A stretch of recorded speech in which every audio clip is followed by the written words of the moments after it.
हम लोग phasor diagram draw करेंगे एक प्रैक्टिकल ट्रांसफार्मर का।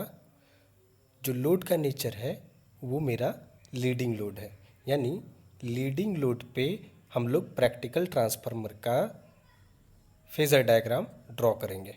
ठीक है, तो आइए हम लोग स्टार्ट करते हैं। तो सबसे पहले यहाँ पे मेरा जो सर्किट डायग्राम है वो एक प्रैक्टिकल ट्रांसफार्मर है जो ओपन सर्किटेड है। ठीक है, तो इसमें हमको क्या ऐड करना है? सबसे पहले इसमें हमको लीडिंग लोड जो है ऐड करना है। तो आइए कर देते हैं लीडिंग लोड ऐड।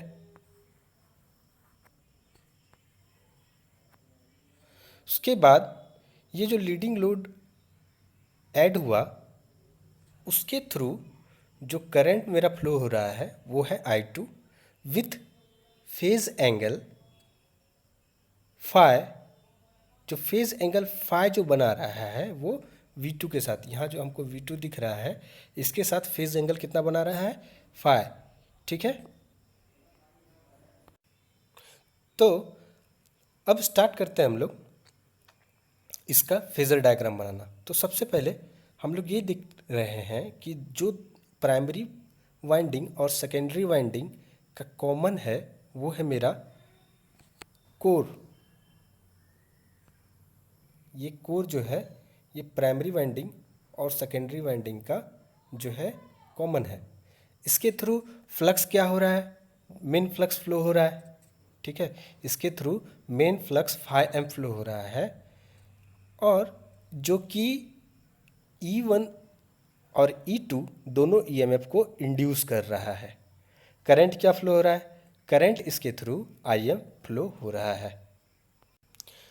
तो 5M जो है वो मेरा कॉमन है फॉर बोथ, प्राइमरी ईएमएफ के लिए भी और सेकेंडरी ईएमएफ के लिए भी। तो हम लोग सबसे पहले नो डाउट अबाउट इट कि हम लोग स्टार्ट करेंगे या रेफरेंस पॉइंट मानेंगे, वो किसको मानेंगे? 5M को। तो ड्रॉ कर देते हैं 5M। तो 5M हमने ड्रॉ कर दिया। उसके बाद 5M और IM करंट जो होगा वो क्या होंगे?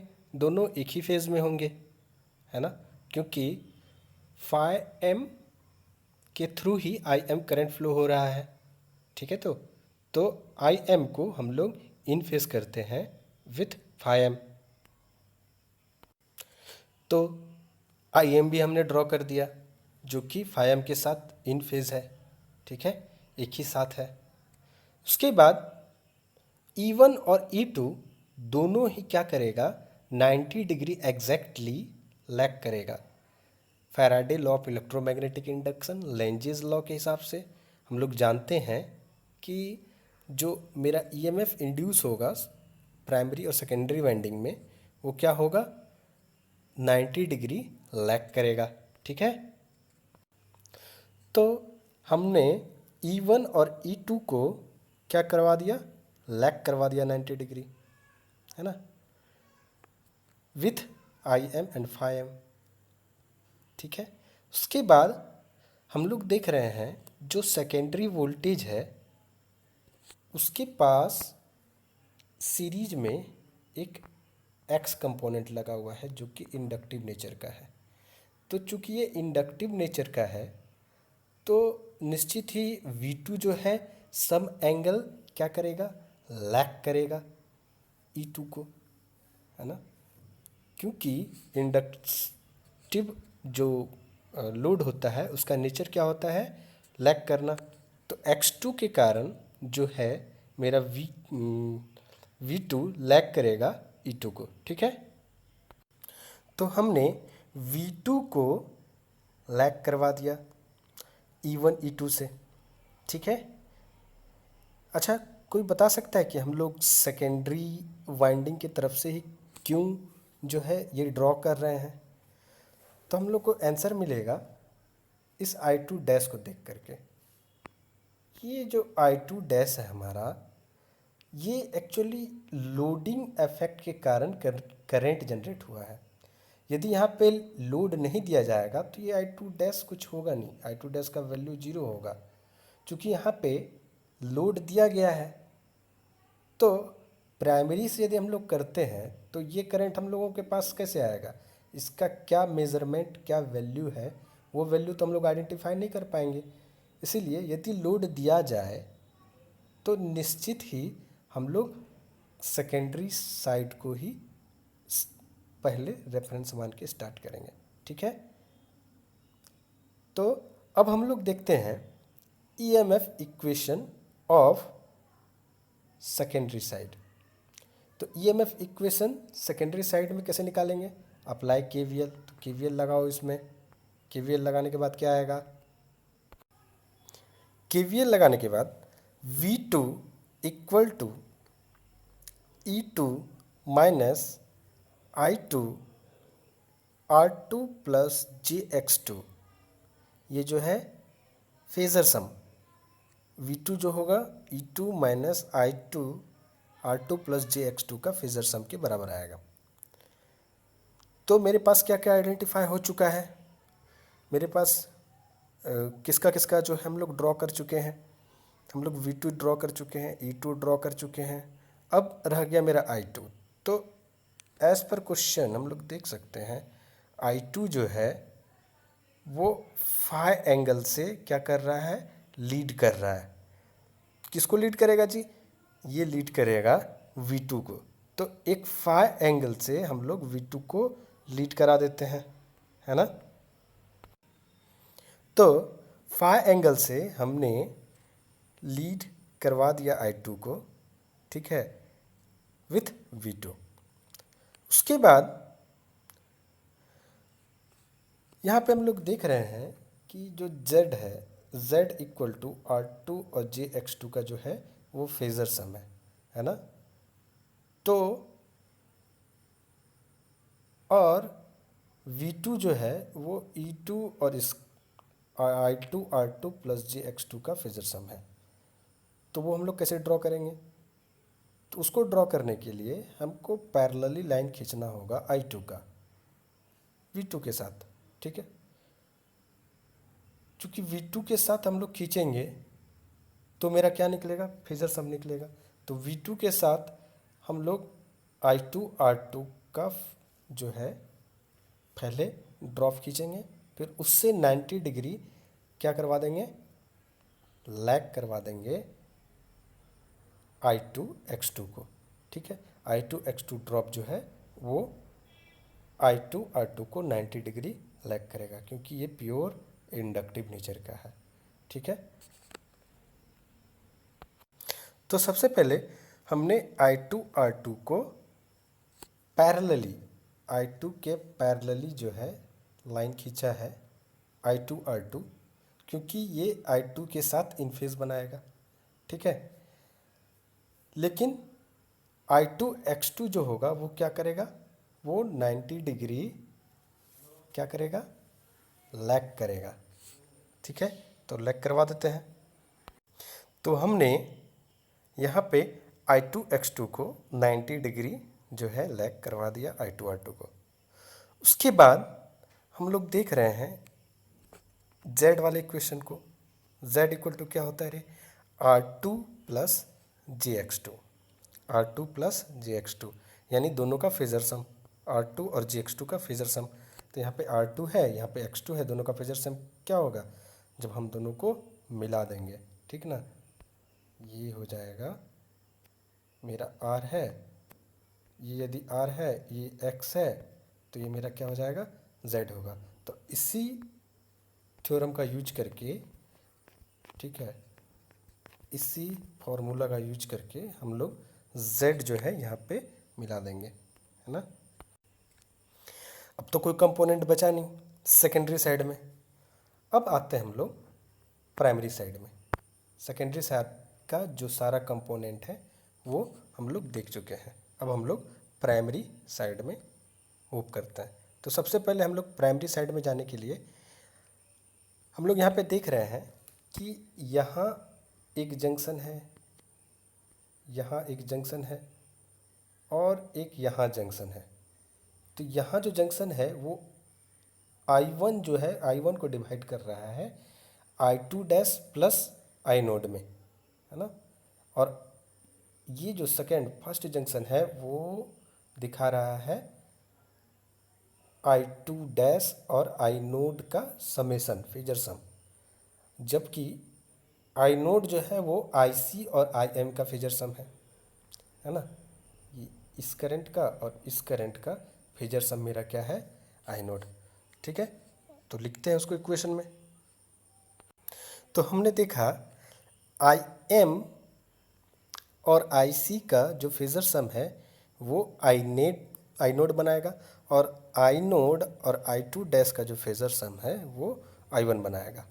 तो आई टू डैश सबसे पहले हम लोग खींच सकते हैं, उससे पहले हम लोग को आई एम और आई सी खींचना होगा, ठीक ना, क्योंकि ये आई नोड के साथ डायरेक्ट रिलेशन बनाता है। ठीक है, डायरेक्ट फेजर सम है इसका, यानी हम लोग आई नोड इक्वल टू क्या लिख सकते हैं, I M square plus I C square. पिछले वीडियो में हम लोग इसका विस्तार से चर्चा किए थे। तो यहाँ पे हम लोग डायरेक्ट जो है फेजर डायग्राम खींचते हैं।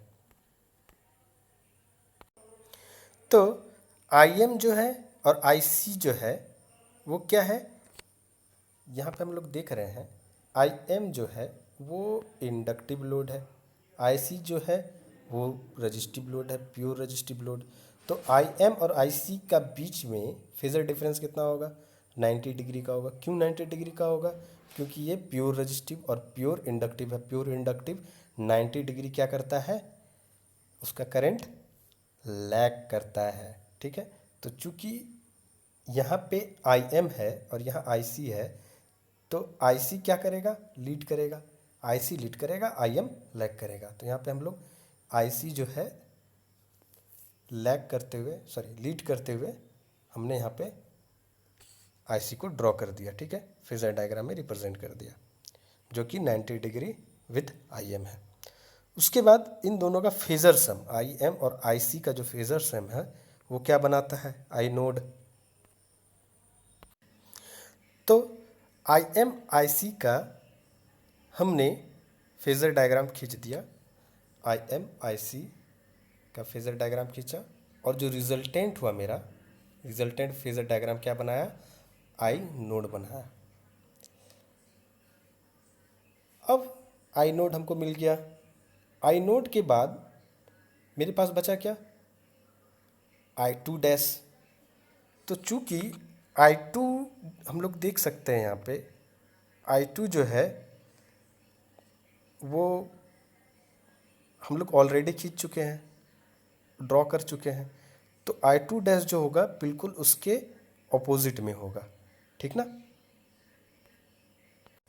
तो हमने आई टू डैश भी खींच लिया ऑपोजिट विथ आई टू। ठीक है, उसके बाद जो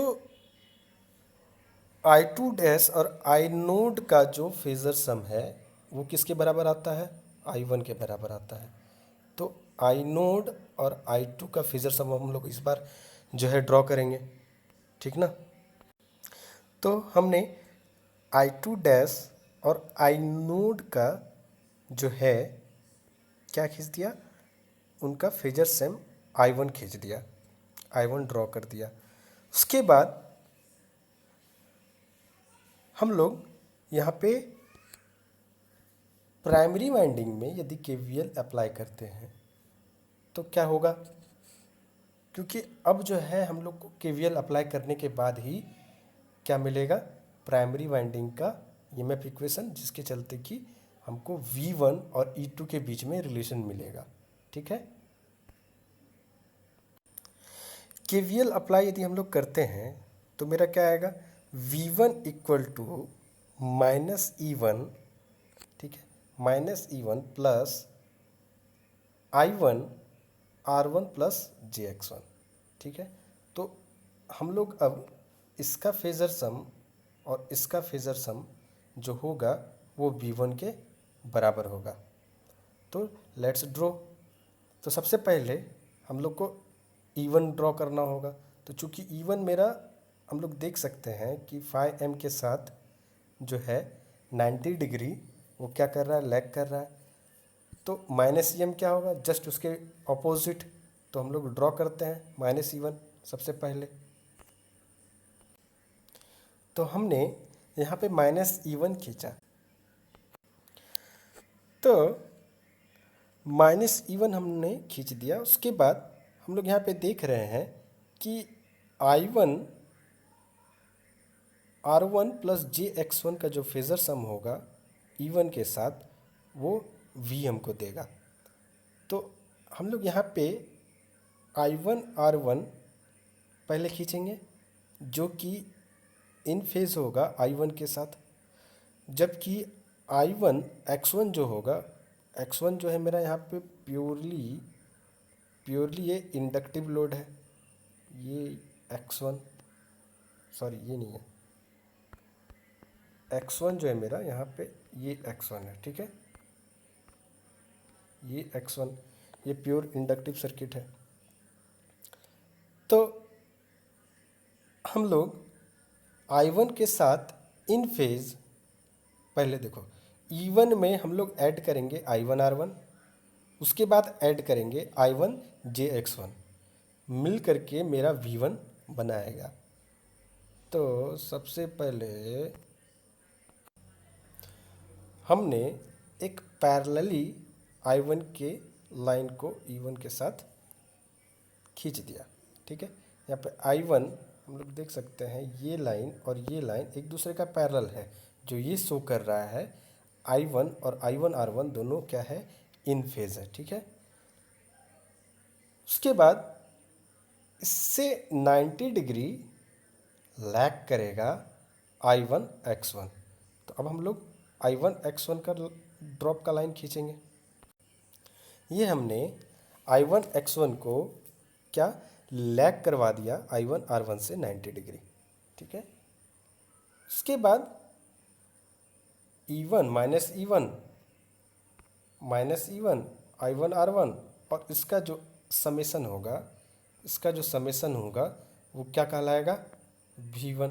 तो इसका फेजर सम हम लोग निकालेंगे कैसे, बस हम लोग जो न्यूट्रल पॉइंट है, 0 पॉइंट है, वहाँ से इसको ऐड कर देंगे, तो मेरा निकल जाएगा उसका V1 का। तो हमने न्यूट्रल पॉइंट को मिला दिया I1 X1 के लाइन से, तो मेरा निकल गया क्या, V1। अब हम लोग यहाँ से क्या फाइंड आउट कर सकते हैं, हम लोग फाइंड आउट कर सकते हैं phase angle between V1 into I1, ठीक है। हम लोग यहाँ से फेज एंगल फाइंड आउट कर सकते हैं। तो ये हमारा था phasor diagram of a transformer having leading load, ठीक है। Thank you.